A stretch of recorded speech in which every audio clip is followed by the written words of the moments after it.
Monde numérique. Le débrief transatlantique. Salut Bruno Guglielminetti à Montréal. Salut Jérôme Colombin à Paris. Ravi de te retrouver pour Pareillement. cette séquence partagée entre ton carnet et Monde numérique.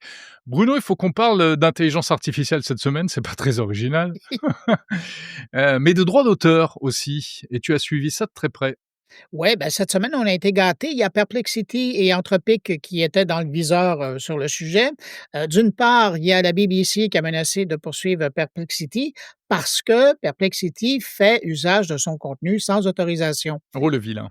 Exactement. Et là, la BBC exige d'une part l'arrêt immédiat du pillage, pour utiliser leurs mots, puis évidemment, la suppression de ce qu'ils ont été chercher à la BBC. Essaye de trouver ça, toi, dans une base de données. Et puis Ouais. finalement, on pas sans surprise une compensation financière pour tout le mal qui a été fait.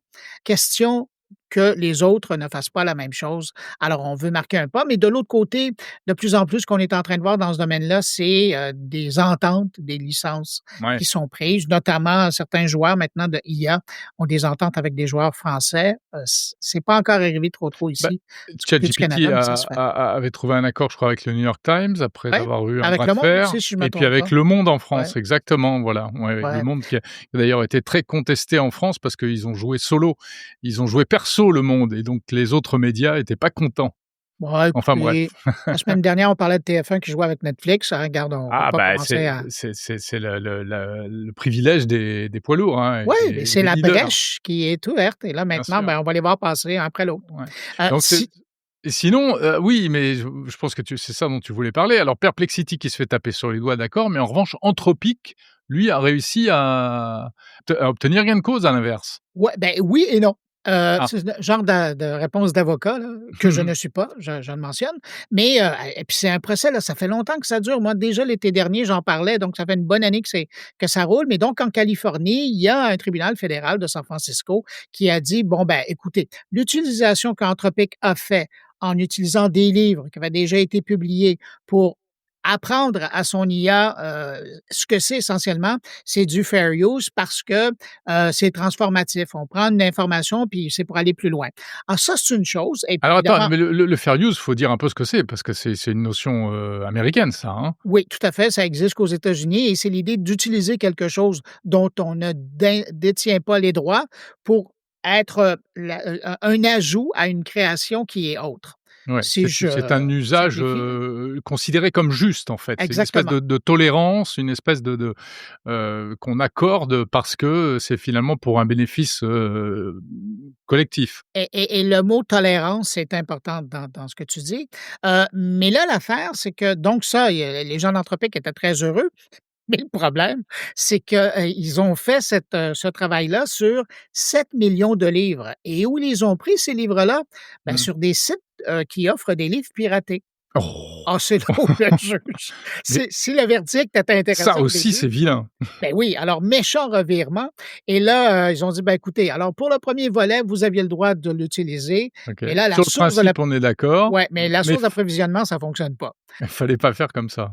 Et donc, il va y avoir, un autre procès qui va s'entamer, dans quelques mois.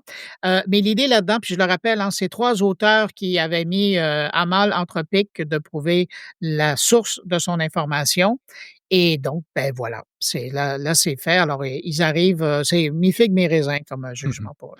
Mais en tout cas, c'est super intéressant comme sujet parce qu'on sait que cette problématique, elle est au cœur des LLM, hein, des chatbots d'intelligence artificielle, qui ont tous pillé un peu, tout et n'importe quoi À dans la tous les base, oui, c'est sens. là-dessus qu'ils sont faits. Exactement, et c'est difficile je trouve, d'avoir un point de vue tranché parce qu'effectivement, il faut se ranger du côté du droit et dire: «Bah non, c'est pas bien, ils auraient jamais dû faire ça, il faut passer des» sauf que les amis, il faut que nous gardions un petit peu, Bruno, notre côté hacker, je pense.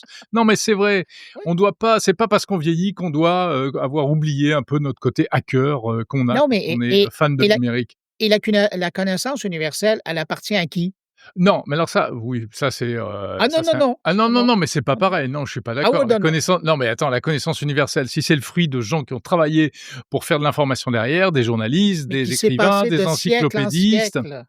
Ah bah oui, mais ils ont travaillé, non, on peut Ah pas. ouais, Platon, il reçoit Ah encore de ben je suis pas royauté, lui? d'accord, tu vois? Moi, je trouve que l'argument, il est pas là. C'est pas, non, le truc de la connaissance universelle, il s'applique sur un tout petit nombre de Allez, allez, choses. allez.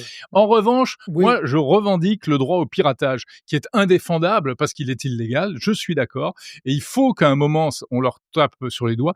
Mais s'ils n'avaient pas fait ça, on n'aurait pas les chatbots qu'on a aujourd'hui. ben, tout à C'est fait. ça qu'il faut pas oublier. Si on avait confié ça à des Français ou des Européens, hein, Il y aurait ils rien auraient eu. commencé par faire un règlement, à demander l'autorisation, à remplir des formulaires CERFA, et on n'aurait pas de chatbot et il y aurait pas de Attention, il y LLM aurait un entraîné. chatbot, mais qui serait capable de te réciter par cœur les lois et règlements qui Oui, entourent son existence je à pense lui. qu'il y aurait que Ouais. ça. Donc voilà, c'est mon côté un peu, tu vois, c'est une espèce de dualité. D'un côté, je suis contre parce que c'est pas légal et d'un côté, je suis pour parce que, eh ben, il fallait pirater, sinon il se serait rien passé. Mais Jérôme, regarde que là, ça, c'est fait. Ça, c'est Ouais. accompli. C'est la base de tous les LLM grand public qui existent. Mmh. Maintenant, ce qu'on est en train de voir, c'est des LLM, donc des modèles de langage, donc les ChatGPT de nouvelle génération, qui sont en train d'apprendre, de s'entraîner sur des banques de données synthétiques qui Ouais, sont créées par eux-mêmes.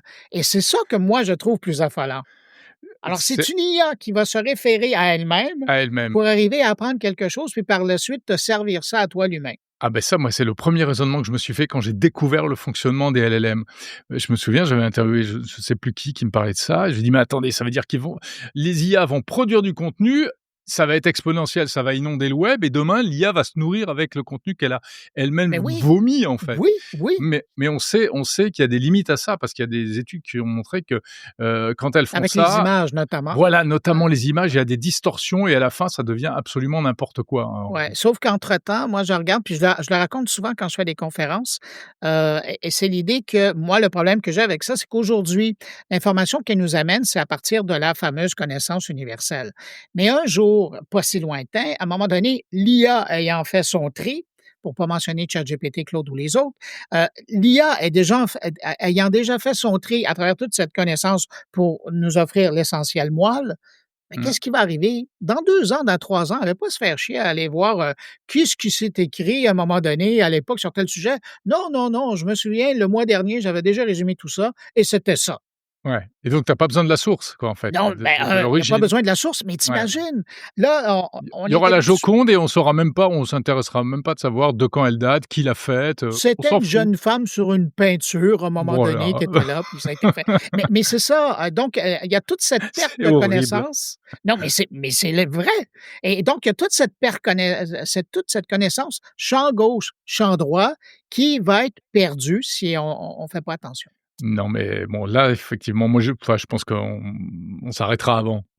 On s'arrêtera pas, mais il y aura Ah des ben, je te garde-fous. trouve très, Mais optimiste. c'est comme ce dont on parlait juste avant, c'est-à-dire sur les données d'entraînement. Ils ont scrappé, comme on dit, hein, c'est le terme, c'est Ah, le scrapping et entre parenthèses, il y a plein de startups qui se montent comme ça. Elles commencent par scraper, les contenus des autres pour pouvoir soit entraîner, soit, voir comment sont construites les bases de données, s'inspirer et cetera et cetera.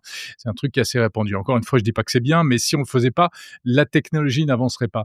Mais c'est maintenant, je pense qu'on rentre dans la phase 2 où effectivement, bah, c'est l'heure de la justice, c'est l'heure de rendre des comptes. Et quand tu gagnes des c'est l'heure millions française. avec les chatbots entraînés de cette manière, bah, il faut rendre l'argent, quoi, si on peut dire. Et, et il faut passer à la caisse, ça c'est normal. Aïe, aïe, aïe, aïe. Ah bon, enfin, en tout cas, tu as vu que ChatGPT cartonne, hein, est toujours en Et de tête plus en plus des. populaire en Europe. Ouais, c'est fou, hein. Effectivement, bah, il y avait une étude médiamétrie là qui montrait que la fréquentation du site ChatGPT, augmente. Alors j'ai plus les chiffres, mais c'est, phénoménal et c'est même plus, c'est au détriment, d'autres plateformes, d'autres réseaux sociaux, des réseaux sociaux, notamment X, qui lui pique un peu du nez et aussi des médias, des sites de médias et ça, j'ai l'impression que c'est un signal faible qui montre que vraiment il est en train de se passer des choses.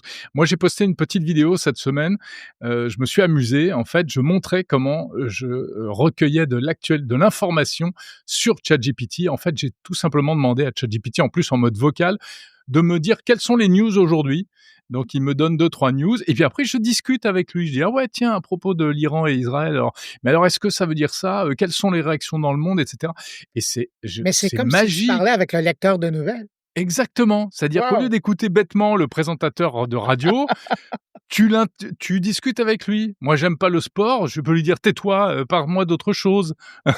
J'aime pas le sport à la radio ou à la télé. Wow! Voilà, donc non, c'est un vrai phénomène Est-ce ça, que tu as hein. eu des réactions? Oui, oui, oui, alors, et des réactions de alors moi j'ai posté ça, un peu provocateur en disant que c'était la fin des radios, d'information L'information, continue. ouais. On m'a dit: «Mais pas du tout, mais non, les gens veulent de l'humain et tout». Mais bien sûr, il faut encore des vrais humains pour faire des reportages, pour faire des décryptages, des analyses, c'est vrai. Mais l'info brute, le flash, ce qu'on appelle le flashman et tout, enfin, c'est idiot de faire ça par des gens aujourd'hui. Honnêtement. Je citerai personne, je parlerai pas des radios que j'ai bien connues dans le passé, mais quand j'entends aujourd'hui, des petits camarades que je connais en plus qui font ça, je me dis: «Mais les amis, sortez-vous de ce guêpier, quoi, Ah là là. c'est fini». Bref, bon, ça, on va le couper, non? Non, mais moi Ce moi, je le trouve passage-là. très intéressant, ouais. Non, mais c'est ça, mais c'est quand même intéressant. Je comprends qu'il y a des gens qui vont aller pour le moindre effort et qui vont tout simplement allumer la radio, l'écouter sur internet, mais quelqu'un qui veut, aller plus loin ou qui veut être proactif dans sa consommation d'informations, c'est intéressant, là, de Ouais, pouvoir interrompre. Il y a un sujet qui t'intéresse, ben, tu restes plus longtemps avec la en guillemets, «l'IA» ou ouais, l'animateur pour aller plus loin dans c'est ça l'information le qu'il va être sujet. capable d'aller chercher un peu partout. Et dans les commentaires, on m'a dit: «Oui, mais l'IA se trompe, elle hallucine». Alors on précise, on va pas creuser le sujet là, mais elle se trompe de moins en moins. Elle est de plus en plus précise et puis on peut l'entraîner sur ses propres data et deuxièmement, mais cela dit, tu as raison, c'est vrai qu'on m'a fait la remarque en disant: «Mais la majorité des gens ne veut pas de ça. La majorité des gens veut écouter un truc sans se poser de questions et donc quelqu'un qui récite». Donc voilà, les présentateurs de flash d'infos ont peut-être encore un petit peu d'avenir devant eux. Et c'est pour ça que Netflix fonctionne très bien, hein. Les gens s'assoient Oui, dans bien leur sûr. salon, tranquilles, allument la Évidemment, télé, le choisissent un film 20h. et regardent ça, c'est ça. Mais ouais, tout à fait. Bon, enfin voilà et puis, de toute façon, tout ça, c'est des technologies américaines, donc on va toutes, on va arrêter de les utiliser, hein, pour Ah des ben questions oui, de ouais. souveraineté. Mais c'est bien que tu dises ça parce que ça fait un excellent pont vers, le sujet dont je voulais te parler, Mais oui, cette semaine. c'est pas du tout fait exprès. Non, pas du tout. Ben non, ben, c'est là qu'on voit le professionnel en toi. Je voulais te parler de Gander. Est-ce que ça dit quelque chose, Gander? Gander, je crois que c'est dans le domaine des réseaux sociaux, hein et c'est chez vous que ça se passe? C'est très fort, mais avant d'être les réseaux sociaux, Gander, c'est une ville qui est située sur Terre-Neuve, Ah qui est la d'accord, province canadienne et Gander, ça a été longtemps un aéroport important parce que les avions qui venaient de l'Europe devaient arrêter à Gander pour, refaire, le du plein carburant? Ah ouais, et poursuivre, en Amérique et puis quand il y a eu l'attaque du 11 septembre, tous les avions qui, arrivaient vers la côte est américaine étaient détournés sur Gander et ah c'était ouais. fou, là. Il y a des images, vous faites la recherche, sur Google, là, vous allez voir des images, c'est impressionnant, c'est des Comment tu écris ça? Gander, G-E-N-D-E-R? Gander. G-A-N-D-E-R, OK, Ouais, mais d'accord. ça, vous faites votre recherche après que vous ayez fait, écouté ce segment-là et même le podcast, de Jérôme ou moi. Mais donc c'est ça. Alors, Gander, c'est un symbole au Canada et donc Gander, c'est aussi le nom d'un nouveau réseau social pour les Ah Canadiens, ah! fait par des Canadiens, qui, est en train d'être, mis au rodage. Je pense qu'il y a quelque chose comme 10 000 personnes qui sont déjà en train de roder la machine. Ça va probablement être lancé, à l'automne et D'accord. donc il commence à faire lever un peu de poussière autour de ce sujet-là et l'idée là-dedans, c'est justement, c'est pour faire un pied de nez, au Facebook, au LinkedIn, aux Threads, et autres, Mmh. réseaux Ouais, tous les sociaux réseaux américains. américains. Exactement Donc c'est une et de volonté de dire, ben souveraineté numérique, quoi. ben, justement et de là le lien avec ton propos, c'est d'être, en entre Canadiens, mais avec des données qui vont rester au Canada, qui ne seront pas vendues à l'extérieur et je trouve l'initiative intéressante. Maintenant, il existe des trucs comme ça, à l'heure actuelle au Québec. Club en est un. Il y a Oui, il aussi, y en a plusieurs, c'est pas le oui, premier, c'est ça. hein. Il y Mmh. en a quelques-uns qui sont encore en rodage, mais Gander, Social, là, donc Gander tout court, là, ça semble prometteur. D'accord Ça va fonctionner encore sur le même principe que Blue Sky, là, c'est et on Mastodon. aura le droit de venir, nous, les Français, ou pas? Ben, je pense qu'on acceptera les touristes, oui, avec un visa. Ah, vous allez être pire que les Américains et ça Ah, ressemblera à quoi Bruno, ce réseau social? C'est style quoi? ben, Tu vas écoute, j'ai l'impression que ça va ressembler à ce qu'on connaît avec Blue Sky. Ils Blue vont pas Sky? réinventer la Ouais. planète. Blue Sky, Heu, X et cetera. exactem non, ben, X, on met ça de côté, là. Non, mais c'est ça, c'est des mini messages et Oui, tout. comme Ouais, dans c'est l'interface, oui, mmh. mais Blue Sky permet quand même de faire un petit peu plus. Ça sera un mariage probablement entre, l'expérience qu'on pouvait avoir avec X et celle qu'on peut avoir avec Facebook. Puis évidemment, avec le temps, ils vont intégrer des outils, mais l'idée là-dedans, c'est d'être dans la bonhomie canadienne, si tu veux. Non. Et puis comme on est très accueillant, ben, probablement que les étrangers pourront venir faire leur tour, mais ça sera toujours sur sol canadien avec le savoir-vivre canadien. Ah, ça va écoute, c'est vendu comme Ah, ça donne envie, hein? ben, moi, tu seras le Oui, premier à qui je vais inviter, mais ça va être c'est certain. super. Il y aura Poutine à tous les étages. Arrête des stéréos. Moi, je te parle pas de baguette, là, bon. Bruno, de quoi Oui, parles-tu cette semaine dans ton carnet? écoute, je te parle d'un sujet qui, va probablement intéresser tes auditeurs. Il y a plusieurs sujets, mais c'est écoute, demande-moi pas pourquoi, mais j'ai eu un flash. Je me suis dit: «Pourquoi je j'allais pas à la recherche de gens qui étaient là au départ des guichets automatiques?» Oh là! Ah bon? C'est ce qu'on appelle Comme en ça, tu t'es France des réveillé le matin, tu t'es dit: «Tiens, allez, ouais, intéressons-nous aux guichets automatiques». ouais, parce qu'en France, on appelle ça des ATM, Non. non? Ah non, on appelle ça des distributeurs de billets, Ah, des distributeurs de cash.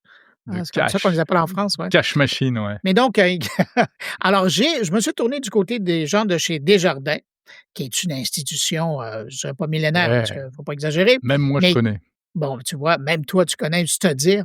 Et donc, j'ai été voir, je me suis entretenu avec leur historien et puis, ben, il m'a raconté l'histoire des guichets automatiques au Québec, mais C'est aussi au génial. Canada et c'est fort intéressant et je me suis dit j'avais presque l'impression d'écouter d'une de tes émissions de série d'été là, avec les propos intelligents. On sort de cette entrevue-là, on se dit: «Ah tiens, Ah, quand même, j'ai appris quelque chose». j'ai appris des choses, ouais, c'est gentil. Alors, ben, c'est ça. Alors, c'est un des éléments de cette semaine. Sinon, on va faire un tour en Afrique hein, avec, Muriel et Joe pour aller prendre des nouvelles, de l'actualité africaine. Et ça, Cool. c'est un segment que j'aime beaucoup. A après notre rencontre, je pense que c'est mon segment préféré.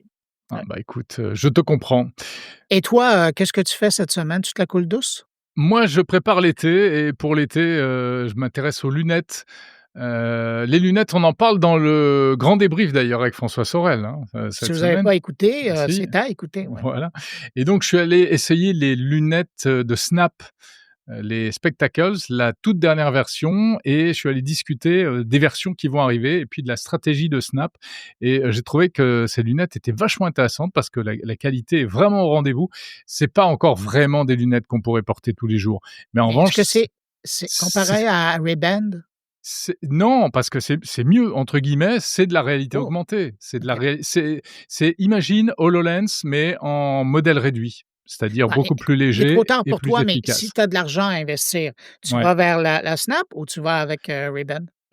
Aujourd'hui, j'irai vers la Ray-Ban parce que je peux la mettre, je peux la porter. La Snap, c'est encore expérimental, c'est un prototype. C'est pour les développeurs d'ailleurs, elle est pas co la version actuelle n'est pas commercialisée, mais ils préparent, une version pour le grand public l'année prochaine, donc c'est quand même intéressant Et toi, et tu as eu puis la chance d'avoir la première vue là-dessus. Ah ben, on va écouter. voilà et puis, sinon, eh bien, je reviens sur le salon de l'aéronautique qui avait lieu à Paris récemment, le Paris Air Tout à Show fait. au Bourget avec mon partenaire Capgemini et puis je parle également, de business et je parle d'intelligence artificielle dans les entreprises, spécifiquement au service de la création et quand on dit création, c'est au sens très large. Comment créer des campagnes marketing, comment faire de l'IA générative pour dialoguer avec les consommateurs et aussi comment créer des produits avec l'IA. Voilà le sommaire de Monde Numérique cette semaine. Piou! Ah, Ça, c'est des ça heures et t'a des heures de épuisé. plaisir pour les Ah. auditeurs. Tu sais qu'on est Ça t'a généreux, on leur épuisé. apprend comme ça. Bah, écoute, je pense que mon carnet plus, Monde Numérique là, les amis, vous en avez pour votre argent, hein. Vous faites le D'ailleurs, tour c'est du pas très, jardin très pour cette cher, semaine. faut bien Non, reconnaître, hein. non, non. C'est ça coûte C'est pas très cadeau. cher, C'est cadeau. c'est cadeau. Voilà. Mon Hey cher Jérôme Bruno, Je te laisse retourner à ton balado et puis moi, je vais faire la même chose de mon côté et puis, je salue tes auditeurs. allez, on retourne chacun à nos non, balado, j'arrive pas à le dire, désolé. Allez, Je ciao, fais ciao exprès. Bruno, à la semaine Allez, salut. prochaine. Bye.